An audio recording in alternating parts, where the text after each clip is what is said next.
Hello friends, welcome to another video of stock market. Friends, Waaree energy limited जो कि ये IPO आज के दिन ओपन होने जा रहा है 21 अक्टूबर को और 23 अक्टूबर क्लोज किया जाएगा, जो कि आज इस वीडियो में जानेंगे उसका कंप्लीट एनालिसिस। अगर हम बात करेंगे आईपीओ के बारे में तो देखिए, कंपनी का जो आईपीओ है ये आईपीओ का डेट है 21 अक्टूबर, आज के दिन ओपन होगा और 23 अक्टूबर डे 3 का मतलब कि क्लोज किया जाएगा 23 अक्टूबर को। और ये डे 3 आईपीओ 3 दिन आईपीओ है और 10 रुपीज पर इक्विटी शेयर का एक फेस वैल्यू रखा गया है। प्राइस बैंड है 1427 टू 1503 रुपीज पर शेयर का price band. Lot size 9 shares का और कंपनी में टोटल इशू साइज है 4321.44 करोड़ का। वहीं फ्रेश इशू की बात करें 3600 करोड़ का है, जिसमें कंपनी फंड का यूटिलाइज करेगा 3600 करोड़ का। ऑफर फॉर सेल 721.44 करोड़ का, जो कि कंपनी जो है सो ये इन्वेस्टर्स के पास, प्रोमोटर्स के पास फंडिंग जाएंगे 721 करोड़ का। और अगर हम बात करेंगे जो लिस्टिंग होगी बीएसई एनएसई ये दोनों पे लिस्टेड किया जा रहा है। और कंपनी का जो अलॉटमेंट डेट रखा गया 24 अक्टूबर का अलॉटमेंट डेट रखा गया। रिफंड्स 25 अक्टूबर को रिलीज किया जाएगा, शेयर्स डिमैट अकाउंट में शेयर्स डेट को क्रेडिट किया जाएगा और लिस्टिंग डेट है 28 अक्टूबर का। और अगर हम बात करें इस कंपनी का ऑफर जो दिया गया क्यूआईबी को 50%, एचएनआई को 35%, रिटेल को 15% का, एंकर इन्वेस्टर से 1276.93 करोड़ का फंड रेज किया है। कंपनी के प्रोमोटर है हितेश चिमन लाल दोषी, वीरेन चिमन लाल दोषी, पंकज चिमन लाल दोषी और वारी sustainable private finance private limited. Pre issue holding 71.8% का, पोस्ट इशू 64.3% का होल्डिंग देखने को मिल जाएगा। अब बात करते हैं इसके बिजनेस की। तो कंपनी जो है दिसंबर 1990 में इनकॉर्पोरेट किया गया था, जो कि इंडिया के इंडियन मैन्युफैक्चरर है पीवी सोलर पीवी मॉड्यूल्स का, जो कि एग्रीगेट है इंस्टॉल्ड कैपेसिटी 12 गीगावाट का। मतलब कि एक इंडियन सोलर पीवी मॉड्यूल्स है और प्रोडक्ट पोर्टफोलियो जो है सोलर एनर्जी प्रोडक्ट्स का, इसमें कंसिस्ट है पीवी मॉड्यूल्स का।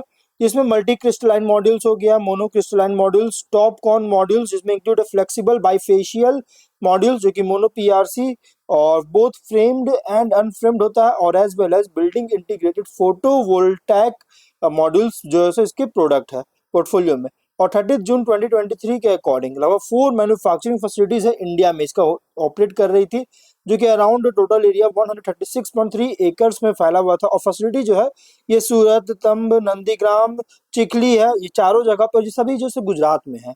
और ये जो टर्म फैसिलिटी जो है ये आईएसओ सर्टिफाइड है manufacture, marketing, supply, installation of solar photovoltaic modules के लिए। चिखली फैसिलिटी भी सर्टिफाइड है solar photovoltaic module manufacturing, marketing और सप्लाई के लिए। कंपनी जो है अलग अलग इस तरह की सेफ्टी स्टैंडर्ड्स को जो है सो कंप्लाई भी करता है पीवी मॉड्यूल्स के लिए। वहीं अगर हम बात करें कंपनी का 31 मार्च के अकॉर्डिंग, 21, 22, 23 के अकॉर्डिंग और जून क्वार्टर में 23 में अगर देखा जाए तो लगभग 1381 कस्टमर्स जो है सो इंडिया में सर्व किया था 21 में। 22 में यहाँ पे देखा जाए तो 716 के कस्टमर्स थे और 21 में 566 कस्टमर्स थे। और रिस्पेक्टिवली कंपनी 31, 26, 33, 20 कस्टमर्स जो है सेम पीरियड में जो है कस्टमर सर्व कर चुकी है। स्ट्रेंथ की बात करें तो largest solar PV module manufacturer है इंडिया में। डाइवर्सिफाइड बेस है इंडियन और ग्लोबल कस्टमर्स का लार्ज ऑर्डर बुक के साथ। एडवांस्ड मैन्युफैक्चरिंग फैसिलिटी है ग्लोबल एक्रेडिटेशन के साथ। Extensive pan India retail network है। कंसिस्टेंट ट्रैक रिकॉर्ड है फिनेंशियल परफॉर्मेंस का। एक्सपीरियंस मैनेजमेंट टीम है। वहीं फिनेंशियल की बात करें तो 22 में 2945.8 करोड़ का रेवेन्यू, 79.6 करोड़ का प्रॉफिट। 23 में 68.6 करोड़ का रेवेन्यू, 500 करोड़ का प्रॉफिट। 24 में 11,632.7 करोड़ का रेवेन्यू, 1274.3 करोड़ का प्रॉफिट। फर्स्ट क्वार्टर 25 में 3496.4 करोड़ का रेवेन्यू, 401 करोड़ का प्रॉफिट है। फिनेंशियल कंपनी का टॉप लाइन हो या बॉटम लाइन, कंसिस्टेंट ग्रोथ है, बहुत ही स्ट्रॉन्ग ग्रोथ देखने को मिल रहा है, कोई सडन बूस्ट वगैरह नहीं हुआ है, बहुत अच्छी ग्रोथ है। और यहाँ पे आरओई जो है 8.79% का, आरओसी 9.45% का, और डेट इक्विटी रेशियो बहुत ही लो है 0.06 टाइम का, और रिटर्न ऑन नेटवर्थ है 8.81% का। Price to book value 8.84 times का है। प्रॉफिट मार्जिन है 11.47% की। यहाँ पे E ratio pre IPO 30.87 times का है, पोस्ट आईपीओ 26.76 टाइम का होगा। ऑब्जेक्टिव क्या है तो कंपनी जो है 6 गीगावाट का इग्नॉट वाटर वेफर सोलर सेल और solar PV module manufacturing facility जो है उड़ीसा इंडिया में इस्टेब्लिश करना चाह रही है। इसके कॉस्ट में फास्ट पार्ट फाइनेंस करना चाहती है, जनरल कॉर्पोरेट पर्पस के लिए फंडिंग चाहती है, जिसके लिए आईपीओ लेकर आई है। मतलब कि कंपनी मेनली जो 3600 करोड़ का जो फंड रेज करेगी, फंड रेज कर रही है जो फ्रेश इशू के थ्रू। ये फंड यूटिलाइज किया जाएगा इसके बिजनेस के एक्सपेंशन के लिए। अगर हम जीएमपी की बात करें guys, तो एक बहुत अच्छी पॉजिटिव पॉइंट है कि जीएमपी का जो है बहुत तेजी से इंक्रीज किया। 17 अक्टूबर को कंपनी का जीएमपी 1330 रुपीज का जीएमपी था। उसके बाद 18 अक्टूबर को 1425 रुपीज का जीएमपी आया। 15 अक्टूबर को 1470 का, और 20 अक्टूबर को 1510 रुपीज का जीएमपी अपडेट किया, जो कि अराउंड 100% की लिस्टिंग मिला। मतलब कंपनी जो है सो डबल लिस्टिंग दे रही है, बहुत ही स्ट्रॉन्ग लिस्टिंग दे रही है। वहीं अगर हम बात करें कुछ इसके रिस्की पॉइंट का, गाइस प्रॉस को तो हम लोग बात कर लिए, अब कौन सी बात करते हैं। कंपनी का रेवेन्यू डिपेंडेंट है फ्यू की कस्टमर्स, और टॉप 10 कस्टमर्स जो है ये कंट्रीब्यूट दे रही है 6471 करोड़ और 4448 करोड़, जो कि रिप्रेजेंट कर रहा है 56.77% का, 65.9% का, 1221 करोड़ जो कि 42.78% का, जो कि 24, 23, 22, मतलब ये जो हर एक फिनेंशियल कंपनी का जो मेजोरिटी रेवेन्यू है, ये कंपनी जो है सो टॉप 10 कस्टमर से जनरेट कर रहा है, जिसके कारण रेवेन्यू फ्रॉम ऑपरेशन से मेनली जनरेट हो रहा है। और इसमें से कोई भी अगर लॉस होता है कस्टमर्स का या फिर स्लो डाउन होता है बिजनेस का इन सब से, इन कस्टमर्स से, तो इसके कारण डेट्रीमेंटल हो सकता है कंपनी के ऑपरेशंस और फिनेंशियल्स को। और कंपनी का एक्सपोर्ट्स पर्टिकुलरली यूएस में, जिसमें कॉन्स्टिट्यूट है लार्ज शेयर ऑफ इसके रेवेन्यू का, इसके रेवेन्यू का लार्ज शेयर जो है ये यूएस पर, जो से यूएस एक्सपोर्ट्स पर है, जिसमें 22 में कंपनी का जो एक्सपोर्ट हुआ था तो 646 करोड़ का, 22.96% का, 23 में 4555 करोड़ का, जो कि 57.14% का, और 67.47% का, और 24 में 6543 करोड़ का, 24 में जो कि 57.14% का जैसे कंट्रीब्यूशन था इस पे, और रेवेन्यू फ्रॉम ऑपरेशन से। और इसलिए कोई भी अगर एडवर्स डेवलपमेंट या होता है इकोनॉमिक में या पॉलिटिकल इन्वायरमेंट होता है इंटरनेशनल मार्केट में, पर्टिकुलरली यूएस में, और जिसके कारण लार्ज एक्सपोर्ट वॉल्यूम जो है इसको सस्टेन करने में फेलियर होता है, तो कंपनी का ऑपरेशन और फिनेंशियल परफॉर्मेंस को भी अफेक्ट कर सकती है।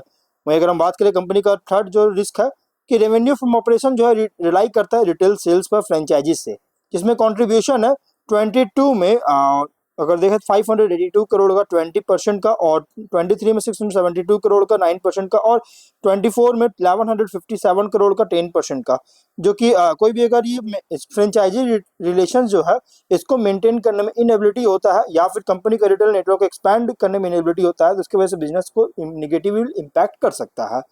और कंपनी का फोर्थ जो रिस्क है, पोर्शन ऑफ वॉरी एनर्जीज का जो रॉ मटेरियल्स है ये सोर्स होता है चाइना से, ये भी एक बहुत बड़ा रिस्क है, क्योंकि कोई भी रिस्ट्रिक्शंस या फिर इंपोर्ट ड्यूटीज लगाया जाता है इस मटेरियल्स के लिए चाइना से, तो गाइस इसकी वजह से कंपनी के प्रोडक्ट जो है एक्सपोर्ट मार्केट्स के लिए में इसको निगेटिवली इंपैक्ट कर सकता है बिजनेस प्रोस्पेक्ट्स और फिनेंशियल स्टेबिलिटी को।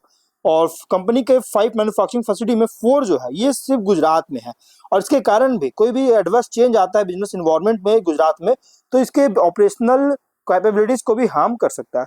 सब्सटैंशियल पोर्शन ऑफ कंपनी का रिटेल सेल जो है ये गुजरात से आती है, और स्टेट जो है ये कंट्रीब्यूशन दे रहा है 429 करोड़ का, 37.12% का रिप्रेजेंट कर रहा है 24 में, और 23 में था 295 करोड़ का 44% रिप्रेजेंट किया था, 23 में 193 करोड़ का 33.14% का रिप्रेजेंट किया था। मतलब कि स्टेट कंट्रीब्यूशन भी बहुत ही ज्यादा है, और इसलिए कोई भी अगर एडवर्स डेवलपमेंट अगर होता है इस रीजन में जो मैंने ये बताया, तो उसकी वजह से इसके फिनेंशियल्स को और ऑपरेशंस को भी हर्ट कर सकती है। कंपनी सब्सिडियरी प्रोमोटर डायरेक्टर्स ये इन्वॉल्व है कुछ सर्टेन लीगल प्रोसीडिंग्स में, मतलब कुछ केसेस में इन्वॉल्व है, जो कोई भी अगर जजमेंट इसके अगेंस्ट आता है तो इसके वजह से कंपनी के बिजनेस प्रोस्पेक्ट्स को भी डेट्रीमेंटल कर सकती है। 31 अगस्त 24 के अकॉर्डिंग सिग्निफिकेंट आउटस्टैंडिंग बोरोविंग्स है जो कि 1270 करोड़ का, जो कि बहुत ज्यादा है कंसोलिडेटेड बेसिस पर, और इसलिए कोई भी अगर इनेबिलिटी अगर होता है इसको रीपे या फिर सर्विस में, तो इस लोन्स को रीपे करने में या सर्विस में इनेबिलिटी होता है, तो इसकी वजह से भी निगेटिवली कंपनी का फिनेंशियल स्टैंडिंग को भी इम्पैक्ट कर सकता है।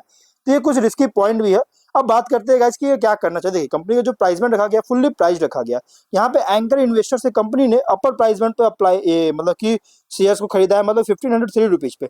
और इसलिए अगर आप इसमें सोच रहे गाइस कि अगर आप 1427 मतलब 1427 पे या फिर 1502 रुपीज पे अगर इसके शेयर्स को अप्लाई करते हैं, आईपीओ को अप्लाई करते गाइस, तो आपको क्या अलॉटमेंट होगा? तो गाइस मैं कहूँगा इसमें अलॉटमेंट आपको नहीं होगा। अगर आप इस प्राइस के बीच में अगर आप अप्लाई करते हो तो आपको अलॉटमेंट नहीं होगा, बल्कि आपको कट ऑफ प्राइस या फिर प्राइस अपर प्राइस बैंड पे ही आपको अप्लाई करना होगा, जो कि 1503 प्राइस बैंड है।